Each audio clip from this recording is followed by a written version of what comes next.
So we will first install manufacturing module. In apps we will search for manufacturing module.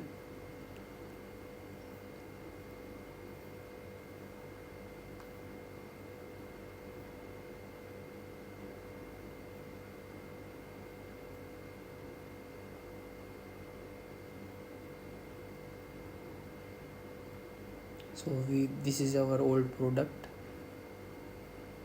so we'll create a new product. So we have products, so we'll create a product like banana,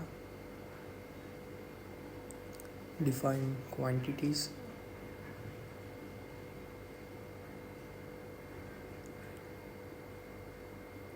schedule date, and responsible is administrator, and we will just process it.